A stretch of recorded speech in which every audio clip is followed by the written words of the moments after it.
आज मी तयार केलेला आहे कच्च्या टमाटरचा खरडा, त्याच्यासोबत ज्वारीची भाकरी।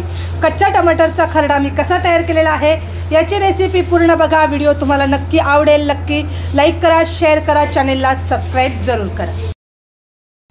नमस्कार, छाया किचनमध्ये मी छाया सगळ्यांचं स्वागत करते।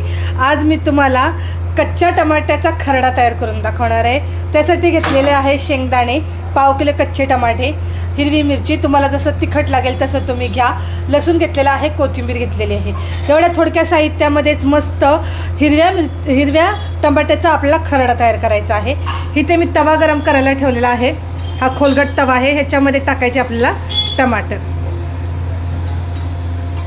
5-7 टमाटर घेतलेत, म्हणजे पाव किलो टमाटर आहेत हे।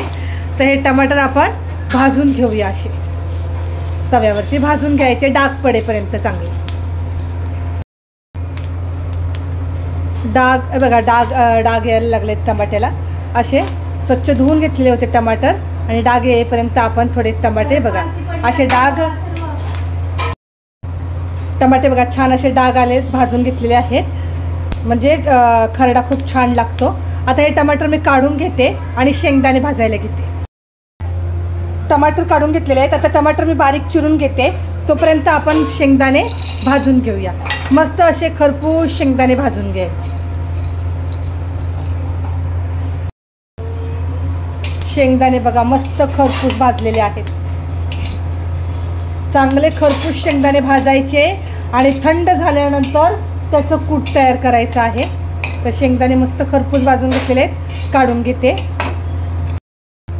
शेंगदाणे भाजून झालेले आहेत। आता आपण मिरची भाजून घ्यायची, ही पण अशी मस्त अगोदर सुक्कीच भाजून घ्यायची चांगली मस्त। नंतर जरा चांगली भाजत आली की मग ह्याच्यामध्ये घालायचं आपल्याला हलकंसं तेल घालायचं आहे। तर असंच आपण तव्यावर सुक्की भाजून घेऊया।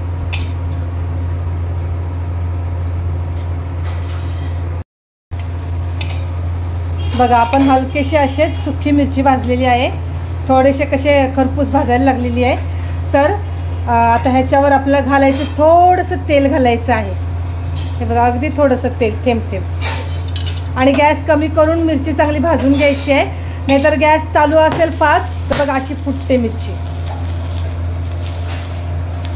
आता तेल घातलेलं आहे,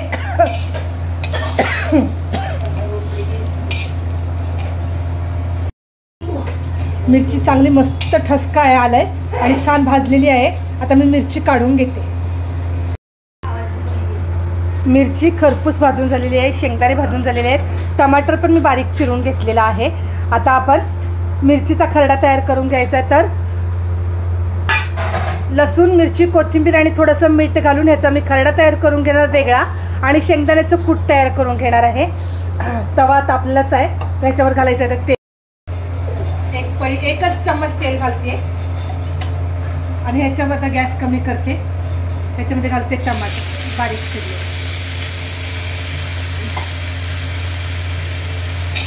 टमाटर आपण तेलामध्ये फ्राय करायचे।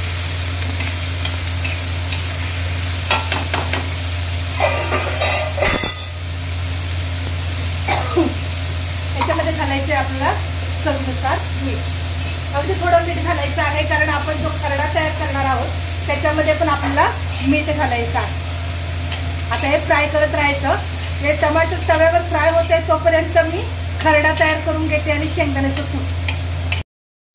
शेंगदाण्याचं वेगळं कूट तयार करून घेतलेलं आहे, मिरचीचा खरडा तयार करून घेतलेला आहे।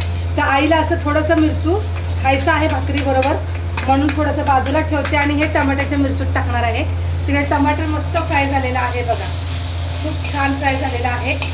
आता याच्यामध्ये घालूया आपण शेंगदाण्याचं कूट, थोडंसं काढून ठेवते बाजूला, फ्राय करूया। आणि याच्यामध्ये घालूया आपण मिरचीचा खरडा। आता मिरचीचा खरडा आणि शेंगदाण्याचं कूट घालून 2 मिनिटं आपण फ्राय करायचं आहे चांगलं। बघा चांगला हिरव्या टमाट्याचा खरडा तयार झालेला आहे, कच्च्या टमाट्याचा खरडा तयार झालेला आहे। आता मी गॅस बंद करते आणि प्लेटमध्ये घेऊया ज्वारीची भाकरी आणि हिरव्या टमाट्याचा खरडा। कच्च्या टमाट्याचा खरडा तयार झालेला आहे, त्याच्यासोबत ज्वारीची भाकरी, आणि तुम्ही वरण भातासोबत सुद्धा हिरव्या टमाट्याचा खरडा खाऊ शकता। तर हा खरडा मी कसा तयार केला याची रेसिपी पूर्ण बघा. व्हिडिओ आवडला तर नक्की लाईक शेअर करा, सबस्क्राईब करा.